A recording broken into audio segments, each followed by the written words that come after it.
Assalamualaikum warahmatullahi wabarakatuh dan selamat sejahtera diucapkan. Okey. Jadi, hari ini kita akan membicarakan tentang seni cetak. Okey. Alright.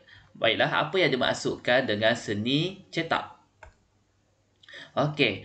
Cetakan merupakan hasil seni yang menggunakan teknik terapan untuk menghasilkan imej yang sama berulang kali kecuali cetakan mono. Okey, cetakan mono ni sekali lah. Cetakan terapan ni berulang-ulang kali. Jadi, dia ibarat seperti kita nak menghasilkan ikan, gambar ikan. Dan dia ada ikan yang 2, 3 dan 4 dan seterusnya. Kita nak imej yang berulang-ulang dan sama. Jadi kita perlu menggunakan seni cetak. Tak perlulah kita lukis satu persatu kan. Susah. Banyak kerja dan banyak masa yang dibazirkan. Jadi cetakan juga bermaksud mengecap corak atau gambar yang sama dengan menggunakan alatan tertentu ke atas permukaan rata. Okey, jadi seperti kain, kertas, dinding, cardboard dan plastik atas permukaan yang kita nak lah kan. Yang kita nak hasilkan. Jadi dia mengecat corak. Jadi cara ni kita cok macam gecok tu, cok nama kan. Ibarat macam tu lah cara dia. Okey. Alright, baiklah kita tengok jenis seni cetak. Okey, jadi yang pertama, seni cetak yang pertama ialah cetakan timbulan. Okey, cetakan timbulan, relief. Cetakan macam mana tu? Timbul. Okey, kita akan tengok satu persatu nanti. Yang kedua, cetakan bernaman, Italium. Yang ketiga, cetakan planograf. Yang keempat, cetakan sutera saring, seal string. Okey, mari kita tengok satu persatu apa yang dia maksudkan. Okey. Okey, jadi fungsi, jadi fungsi seni cetak ni dia ada 5. Okey, yang pertama adalah untuk ekspresi artistik. Luahan perasaan seseorang pelukis itu, artis seni lukis itu. Keunikan cetakan yang mempunyai pelbagai teknik menjadikan cetakan sebagai suatu kaedah bagi penyataan nilai estetik. Okey, nilai estetik diri dan budaya selain daripada seni lukisan, catat ataupun acar. Jadi cetakan ni pun dia menghasilkan nilai ekspresi diri. Apa yang dia nak diluahkan, apa yang nak diberitahu dalam lukisan.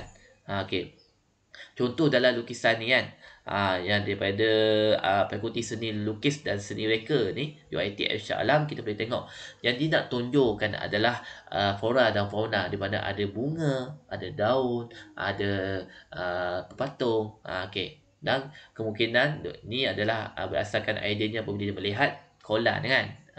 Itu luahan rasa dalam diri dia, kenyataan perasaan dia nak beritahu pasal apa. Keindahan sebuah kolan. Okey, yang kedua, terapi seni. Selain kita dengar terapi genang kan, terapi seni pun merupakan suatu terapi seni. Jadi pengalaman dia menghasilkan gambar dan artistik tu, pengalaman dia tu semasa dia nak melakukan disiplin seni cetakan tu dapat dijadikan sebagai terapi seni. Jadi dalam proses dia nak menghasilkan seni cetakan tu, dari dia buat blok terus daripada cetak siap kan. Jadi itu sebagai seni, terapi seni. Okey. Yang ketiga, propaganda bahan pendidikan dan keagamaan. Okey. Jadi pelok cetakan yang boleh diulang cetak menjadikan cetakan sebagai suatu medium yang sesuai untuk menghebahkan penerangan ajaran kepahaman kepada orang ramai dengan lebih mudah. Jadi maksud propaganda ni apa? Penyebaran. Okey. Penyebaran kan. Suatu penyebaran bahan pendidikan dan keagamaan. Jadi suatu panggil senang untuk dihebahkan penerangan tu, ajaran tu melalui seni cetak. Kalau contoh surat khabar kan. Surat khabar merupakan suatu bahan yang mudah. Yang mudah untuk disebarkan. Dan mudah untuk dihasilkan sebab dihasilkan satu bahan yang asal dan yang bahagian asal tu dihantar, dicetak berulang-ulang kali dalam kuantiti yang banyak dan disebarkan kepada orang ramai. Dan orang ramai pun boleh dapatkan dengan cara yang mudah. Okey, seterusnya. Nombor 4. Okey, industri percetakan. Okey. Keistimewaan cetakan yang boleh diulang cetak serta perkembangan teknologi percetakan digital telah membantu mengembangkan industri percetakan dan juga tekstil di negara kita. Memang kita akui kan, percetakan ni memang berkembang dengan pesat di negara kita. Dan teknologi percetakan sekarang ni ada teknologi percetakan digital yang lebih canggih. Kalau dulu manual kan, manual, guna bawahan manual. Sekarang ni guna sistem komputer. Masuk je email terus dapat cetak di atas baju, di atas kertas, di atas permukaan apa sahaja sekarang ni. Atas kayu pun ada menggunakan teknologi komputer ni. Dan juga tekstil merujuk pada kain dah. Okey, di atas t-shirt, di atas kain batik, semua ada. Okey. Yang keempat, proses kreativiti. Proses kreativiti iaitu proses untuk kita mencipta suatu benda yang baharu. Okey. Suatu benda yang baharu. Okey. Jadi aktiviti cetakan ni boleh digalakkan dengan menggunakan pelbagai jenis teknik dan kaedah cetakan. Disiplin dan kemahiran asas seperti melakar, mengukir dan mencetak juga menyumbang kepada proses kreativiti. Melalui proses mencetak ni, dia boleh mengembangkan kreativiti kita. Contoh gambar yang kamu boleh tengok kan, daripada permainan congkak tu. Congkak kan, congkak kalau dulu orang buat atas tanah, tu paling asas tu, buat atas tanah, buat atas kayu, tanpa apa-apa ada corak apa-apa. Tapi sekarang ni semakin hari semakin kreatif. Ada orang panggil nilai ukiran di atas tu. Dan ukiran dulu memang kena buat manual, satu-satu ukiran tu. Tapi sekarang ni ukiran itu hanya dihasilkan melalui media cetak ni. Seni cetak ni. Cok saja, cok dah pun dah siap. Contoh lah kan. Contoh lah ni.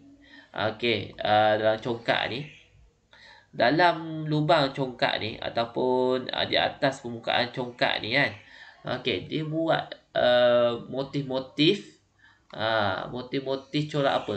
Ada macam-macam corak kan, corak flora, corak fauna, corak pokok. Boleh hasilkan bermacam-macam corak. Ni tunjuk ni. Ni corak yang dihasilkan di dalam lubang ni. Macam-macam corak yang boleh dihasilkan untuk mencantikkan suatu benda tu. Jadi benda tu adalah menambah kreativiti setiap artistik menghasilkannya. Alright. Seterusnya, cetakan konvensional. Apa yang maksudkan konvensional? Konvensional ni adalah tradisional. Maksudnya tradisional. Orang dulu, orang zaman dulu lah, dah cara lama lah, senang cerita kan. Yang pertama cetakan timbulan, relief. Imej terhasil daripada kesan garisan yang dilukis di atas permukaan blok atau plak yang digelek dengan dawat atau pewarna. Bahagian yang diukir tidak terkena dawat. Bahagian yang diukir tidak terkena dawat. Teknik yang digunakan adalah potongan kayu, gulisan kayu, potongan linon dan collage. Jadi kita boleh tengok kat sini ya. Ini adalah pergelek. Ini adalah pergelek. Ni adalah dawat cetak. Ni adalah blok kayu. Jadi blok kayu ni dia ukir dulu. Kamu boleh tengok ukiran dia. Ukirannya ni adalah yang timbul. Yang kuasa hitam ni adalah yang timbul. Kuasa yang tak hitam ni, yang lekuk-lekuk ni adalah kuasa yang berada di dalam. Dia tenggelam. Jadi dia tenggelam. Jadi tak akan terkena dengan cat apabila dia digelekkan dengan dawat. Jadi cara dia senang saja. Dia ambil pergelek ni, dia kenakan dengan cat, lepas tu digelek di atas permukaan Permukaan kayu. Okey kan? Permukaan kayu. Okey, ataupun dawat tu dia letak di atas kayu ni, digelek kan.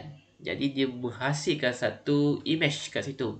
Dan dipindahkan ke image tu ke lukisan. Okey, contoh kamu boleh tengok lah sini. Kamu boleh tengok dekat sini. Okey, lukisan daripada Fakulti Seni Lukis dan Seni Reka ni. Jadi lukisan ni kita boleh tengok yang dia cuba hasilkannya ada sebuah jenis pasu lah kan. Ini ikut kepahaman cikgu lah. Jenis pasu, ada kepala orang kat sini kan. Jangan dia ada maksud tertentu lah. Okey, jadi yang cikgu nak ceritakan di sini adalah di kawasan hitam ni adalah kawasan yang digelek tadi. Kawasan yang digelek tadi. Kawasan ni yang dikena dawat. Yang kawasan putih-putih ni yang kawasan yang tak kena dawat. Tak ada dawat lah. Okey, tak terkena dawat pun. Okey. Alright. Yang ini adalah cetakan timbulan. Maknanya yang timbul saja akan nampak di sini. Yang tenggelam tak nampak. Okey. Seterusnya cetakan benaman.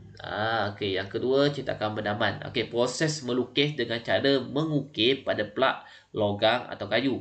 Dawat cetak akan diletakkan di dalam alur tulisan. Diletakkan di atas alur tulisan dan dicetak menggunakan pemampat. Ni alat dia.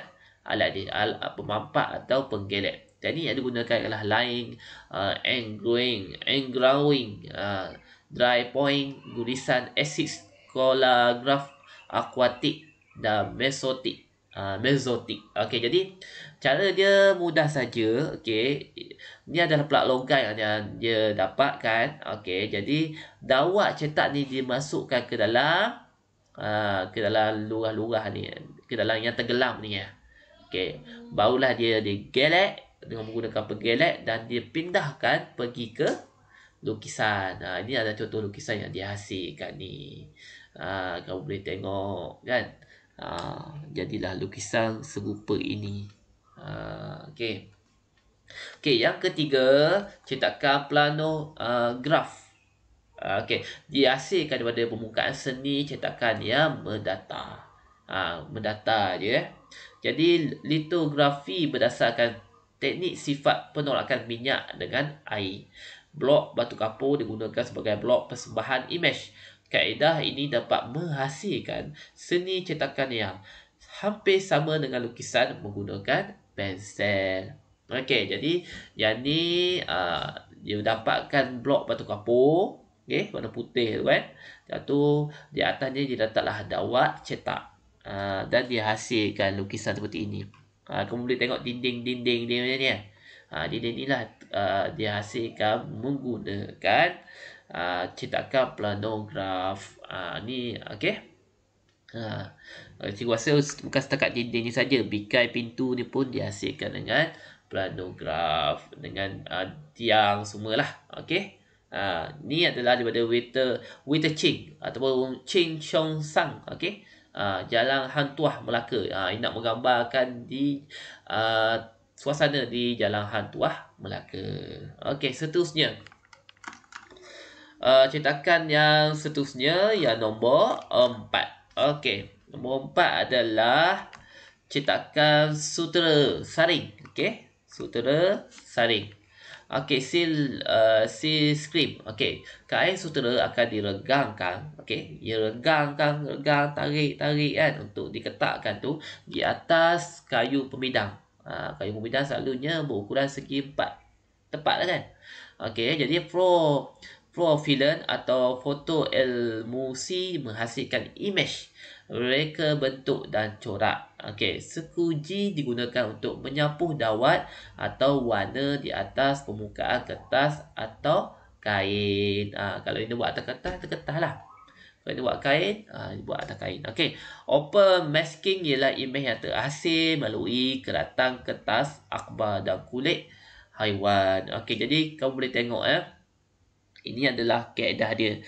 Ni sekuji. Sekuji ni cara untuk meratakan cat tu. Nak tolak dawat tu kan. Okey. Ni adalah dawat cetak. Dawat cetak diletakkan di atas ni lah. Di atas kayu pembidang ni. Dan apabila dia ditolak dengan kayu sekuji ni, okey, alat sekuji ni dia akan menghasilkan imej di atas kertas atau kain di bawah ni, okey. Jadi kalau dia nak buat di atas kertas lah nampaknya. Kalau buat di atas kain, imej tu akan terbentuk di atas kain. Tapi proses ni mestilah kawasan yang rata, okey, dan kain ni di bawah ni mestilah ditegangkan dengan betul-betul lah, baru imej dia cantik. Ni cara dahulu. Okey. Cara sekarang, masa kini, okey. Cara masa kini pula ialah cetakan contemporary. Contemporary ni masa kini, Alright, masa kini. Okey, masa sekarang ni.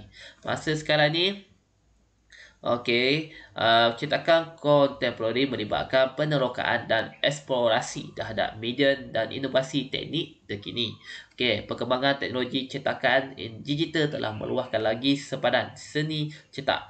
Keistimewaan teknologi cetakan digital ini ialah dapat menjimatkan kos dan masa. Maknanya kalau dulu kena buat ulang-ulang kali buat. Ni mesin yang teruk atur kan.